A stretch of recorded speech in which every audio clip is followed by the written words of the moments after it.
안녕하세요. 오늘은 의학논문 작성법 중에 우리가 리트로스펙티브 스터디를 할 때 환자분들을 어, 스크리닝을 하죠. 그래서 스크리닝을 어떤 식으로 그러니까 하는지, 그러니까 인클루전, 익스클루전 하기 전에 환자군을나 대조군을 만들기 전에 그 전에 환자군의 적절한 사람들이 어떤 환자들이 있나 미리 좀 알아보는, 선별을 할 때 쓰는 스크리닝 방법에 대해서 이야기를 해보도록 할게요. 오늘 어, 오승탁 선생님께서 요거에 대해서 발표를 해주시겠습니다. 오승탁 선생님 부탁합니다. 예, 안녕하십니까. 정형외과 2년차 오승탁입니다. 오늘은 논문 작성에 있어서 환자군을 선정하는 방법과 그리고 이를 위해서 클리니컬 데이터 웨어하우스라는 도구를 이용하는 방법에 대해서 알아보도록 하겠습니다. 네. 자, 어떤 연구를 하든지 간에 먼저 적절한 연구 대상을 설정해야 할 겁니다. 이제 연구 목적에 맞는 샘플이 충분한 수가 확보되어야 유의미한 통계를 산출해낼 수가 있겠습니다. 이 연구 목적에 맞는 샘플을 선정하는 과정이 페이션 셀렉션, 즉 환자군 선정입니다. 자, 그러면 어떤 환자군을 대상으로 연구를 시행할 것인가? 이에 대한 답이 인클루전 크라이테리아가 되겠습니다. 내가 관심 있는 질환이 무엇인지, 이와 관련된 변수는 어떤 게 있는지, 윤리적으로 타당한지 등의 기준을 따라서 연구 대상을 모집하는 인클루전 크라이테리아를 정하게 되고, 익스클루전 크라이테리아를 통해서 우리에게 편향된 결과를 가져올 만한 변수를 선별해내게 됩니다.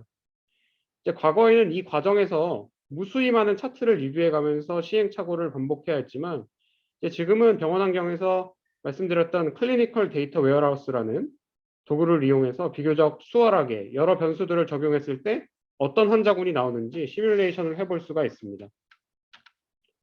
환자군을 선정하고 연구를 진행하는 과정을 이와 같은 플로우 차트로 흔히 표현하게 되는데요. 사례를 통해서 좀 살펴보겠습니다.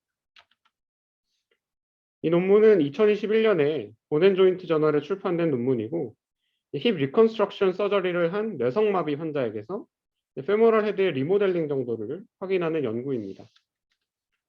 그래서 연구 목적을 달성하기 위해서 뇌성마비 환자로 연구 대상을 구체화했고, 리모델링에 살펴보는 연구이므로 환자의 연령을 18세 미만으로 좁혔고, 고관절 질환이 있어서 이에 대해서 힙 리컨스트럭션 서저리를 시행한 환자들에 대해서 2년 이상 추시 관찰을 했을 때의 결과를 살펴보고 있습니다. 네, 처음 이 조건을 만족하는 환자는 181명이었습니다.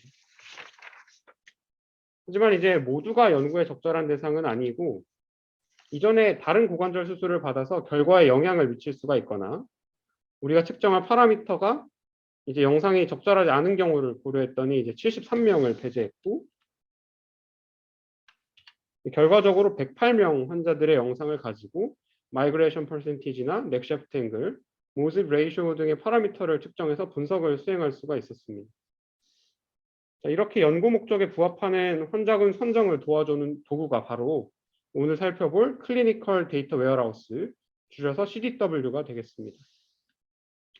CDW라는 용어가 낯선 분들도 많이 계실 텐데요. 예, 그런 분들도 이제 EMR이나 PACS, HIS라는 단어는 들어보신 적이 있을 것 같습니다. 이제 EMR은 옛날엔 종이 차트에 기록했던 정보들을 전산화해서 저장한 전자의무 기록을 뜻하고, PACS라는 거는 Picture Archiving and Communication System의 약자이고 의료 영상을 보관하고 색인할 수 있는 시스템을 의미합니다. 우리가 병원에서 이제 PACS나 EMR에 접근할 때 사용하는 어플리케이션이 바로 HIS, 병원 정보 시스템을 말하겠습니다. 이제 분당서울대병원을 예로 들면 이제 베스트케어라는 어플리케이션을 우리가 컴퓨터에서 더블 클릭해서 구동해서 EMR과 PACS에 접근한다고 생각하시면 되겠습니다. 그러면 CDW는 뭐냐? 이제 EMR에 저장되어 있는 정보를 우리가 분석할 수 있는 데이터 형태로 추출해내는 시스템을 의미합니다. 한 의료기관 내에서 EMR의 데이터를 추출하는 게 이제 CDW라고 한다면, 우리는 한 의료기관이 아니라 여러 기관의 EMR에 대해서도 같은 일을 할 수 있지 않을까 상상해 볼 수가 있을 텐데, 이제 여러 의료기관에 대해서 데이터를 추출해내는 시스템이 바로 커먼 데이터 모델이라는 게 되겠습니다. 이 커먼 데이터 모델에 대해서도 나중에 한번 다뤄보도록 하겠습니다. CDW는 각 의료기관 내의 EMR에 대해서 만들어진 시스템이기 때문에 병원마다 서로 HIS가 다르듯이 서로 다른 CDW를 사용을 하고 있습니다. 분당서울대병원을 예로 들어서 한번 CDW를 사용해 보겠습니다. 분당서울대병원의 HIS인 베스트케어 어플리케이션을 구동을 하면 권한이 있는 사용자에 한해서 CDW를 사용을 할 수가 있습니다. 그래서 몇 가지 형식에 맞춰서 데이터를 추출해낼 수가 있는데요. 우리가 사례로 보여드렸던 연구처럼 특정 수술을 받은 환자군에 대해서 연구를 진행하려면 이와 같이 진단 수술 중심 시나리오라는 형식을 통해서 변수를 설정해서 데이터를 추출할 수가 있습니다. 그래서 이런 식으로 뭐 진단, 수술명 같은 변수를 설정을 할 수가 있고, 이런 변수들을 조정한 뒤에 이런 식으로 데이터를 추출해내게 되고, 내가 원하는 데이터를 얻었다고 생각을 하면은 이와 같이 엑셀이나 데이터베이스의 형식으로 변환해서 취할 수가 있습니다. 지금까지 이제 CDW를 통해서 환자군을 선별하고 시뮬레이션하는 방법을 알아보았습니다. 마지막으로는 이제 커먼 데이터 모델에 대해서 간략하게 살펴보는 시간을 갖도록 하겠습니다. 아까 말씀드렸던 CDW가 특정 의료기관 내에서 데이터를 추출하는 방식이라면 이제 커먼 데이터 모델은 여러 기관에 분산되어 있는 정보를 이제 공통된 프로토콜을 통해서 데이터로 변환하는 개념입니다. 그래서 이런 커먼 데이터 모델을 이용하면 다기관 연구를 수행할 수가 있을 것입니다. 우리나라에서 운영하는 이제 커먼 데이터 모델의 대표적인 사례가 이제 에비드넷이라는 회사에서 운영하는 피더넷이라는 플랫폼입니다. 이 플랫폼에 참여하고 있는 의료기관은 현재 46개로 집계되고 있고 점차 늘어나는 추세입니다. 현재는 이제 5,800만 명으로 등록이 되어 있는데 이게 커먼 데이터 모델에 등록된 환자는 서로 다른 기관에서 이제 중복된 환자를 스크리닝 할 수가 없기 때문에 이거는 중복 집계가 포함된 숫자입니다. 그래서 커먼 데이터 모델에 참여하는 의료기관 소속으로 가입을 하면 이 시스템을 이용해서 연구를 수행을 할 수가 있습니다. 아까 CDW를 사용하듯이 여기도 마찬가지로 이제 코호트 디파인 하고 인클루전 크라이테리아 이런 식으로 변수를 설정해서 결과를 받아볼 수가 있습니다. 그래서 특이할 사항으로는 다른 사람들이 이미 이제 코호트를 디파인하고 연구를 시행했던 자료들도 오픈되어 있는 것들에 한해서 참고해서 내가 살펴보고 데이터를 다운로드 받을 수가 있겠습니다. 그래서 이런 식으로 데이터를 다운로드 받을 수 있고 이게 CDW랑 유사한 구조를 가지고 있지만 우리가 설정할 수 있는 변수에서 조금 차이가 있는데 이거는 이제 피더넷이 사용하고 있는 이제 커먼 데이터 모델이 이제 OMOP라는 특정한 프로토콜을 사용하고 있기 때문입니다. 우리가 서로 다른 의료기관은 진료 정보를 저장할 때 각기 다른 방식으로 정보를 저장을 하고 있습니다.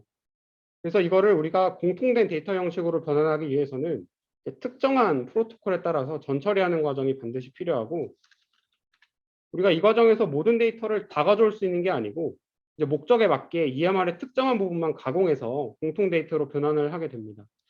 따라서 이제 피더넷 같은 경우는 우리 병원에서 했던 연구처럼 이제 특정 수술에 대해서 영상학적 분석을 수행하겠다. 이런 목적을 달성하기 위한 연구를 수행하기에는 지금으로선 적합한 도구는 아니라는 것을 확인을 할 수가 있었습니다.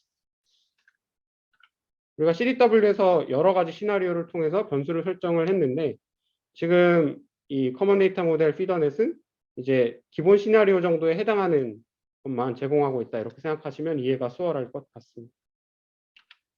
네. 오늘 한 내용을 정리해 보겠습니다. 우리가 연구 시작에 앞서서는 적절한 환자군 선정이 필요한데 이를 위해서 우리가 사용할 수 있는 도구가 클리니컬 데이터 웨어하우스 CDW입니다. 그리고 커먼 데이터 모델은 다기관 연구에 사용할 수 있는 도구이지만 아직은 조금 제한적인 부분이 있고 이제 계속 발전할 여지가 있다. 이렇게 말씀드릴 수 있겠습니다.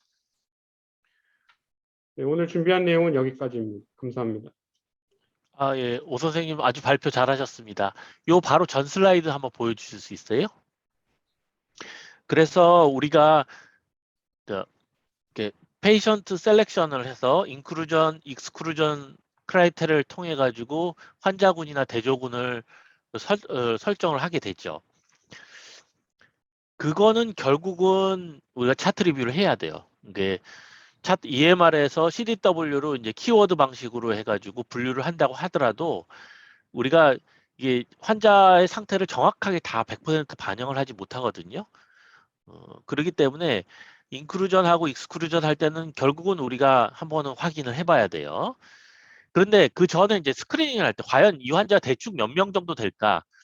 뭐 모든 환자를 우리가 다 차트 리뷰를 할 수는 없으니까 뭐 뇌성마비 환자를 고른다든지 뇌성마비 환자 중에 수술받은 환자를 고른다든지 이럴 때는 우리가 CDW가 상당히 유용하죠. 그래서 셀렉션을 그러니까 스크리닝을 할 때 CDW를 이용하고 그 상태에서 이게 대충 한 500명, 600명 정도 이게 추려졌다 또는 100명, 200명 추려졌다. 그러면 그 상태에서 우리가 파이널리 어떤 환자군이나 대조군을 인로를 할 때는 다시 철저하게 차트 리뷰를 이제 해보게 됩니다. 이제 그렇게 알고 계시면 되고요.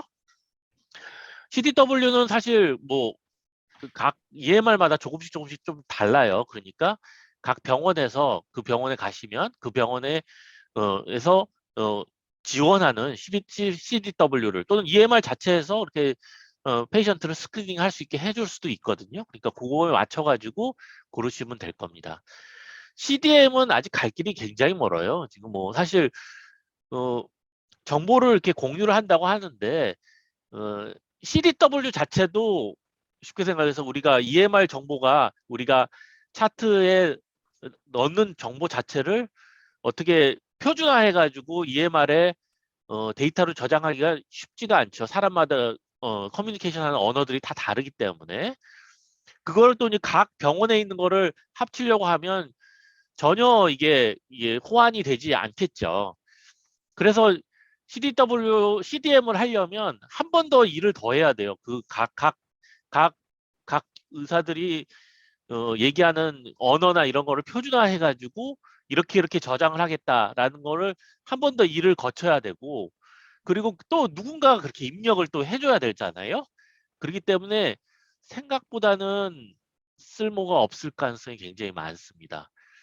쉽게 생각해서 우리가 하고 있는 대부분의 연구에서 사용을 못해요. 못하고 CDM이라는 걸 만들어 놓으면 거기서 만들어 놓은 거를 가지고 거기 내에서 그 정보 내에서만 그러니까 거꾸로 이제 탑다운으로는 연구를 할 수 있는데 우리가 연구 아이디어를 얻은 다음에 거기서 정보를 얻는 거는 거의 불가능하다고 생각하시면 돼요. 거기 있는 정보에서 그걸 가공해서 연구를 할 수는 있어도 뭐 다른 데이터는 마찬가지고 뭐 심평원 데이터도 마찬가지고 뭐 건보 데이터도 마찬가지고 그냥 거기 자료가 있는 거를 가지고 연구를 하는 거지 저희가 어떤 아이디어를 가지고 거기에 있지 않을까 해보면 대부분 정보가 없습니다. 예, 오늘 아주 깔끔하게 정리를 잘 해주셨습니다. 오스탁 선생님 감사합니다. 감사합니다.